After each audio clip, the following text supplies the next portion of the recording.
திருச்சி மாவட்டம் லால்குடி அருகே கொலை வழக்கில் தேடப்பட்டு வந்த ரவுடியை போலீசார் சுட்டுப் பிடித்தனர். கூடுதல் விவரங்களை செய்தியாளர் கலைவேந்தன் வழங்க கேட்கலாம். கலைவேந்தன் வணக்கம். இது குறித்தான விவரங்கள். திருச்சி மாவட்டம் லால்குடி அடுத்த ஆதிகுடியைச் சேர்ந்தவர் கலைக்குடி ராஜா.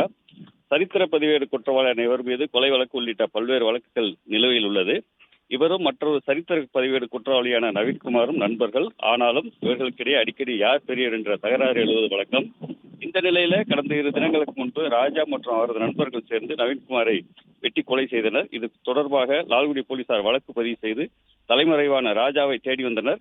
லால்குடி காவல் நிலைய ஆய்வாளர் சரவணன் மற்றும் காவலர்கள் பதுங்கியிருந்த ராஜாவை கைது செய்ய முயன்ற போது ராஜா அறிவாளர் வெட்ட முயன்றார். இதனால் தங்களை தற்காத்துக் கொள்வதற்காக சரவணன் ராஜா காலில் சுட்டதில் பலத்த காயமடைந்த ராஜா சுருண்டு கீழே விழுந்தார். இதனையடுத்து காயமடைந்த ராஜா திருச்சி அரசு தலைமை மருத்துவமனையில் சிகிச்சைக்காக அனுமதிக்கப்பட்டுள்ளார். இதுகுறித்து சம்பவ இடத்தில் எஸ்பி வருண்குமார் தீவிர விசாரணை மேற்கொண்டு வருகிறார்.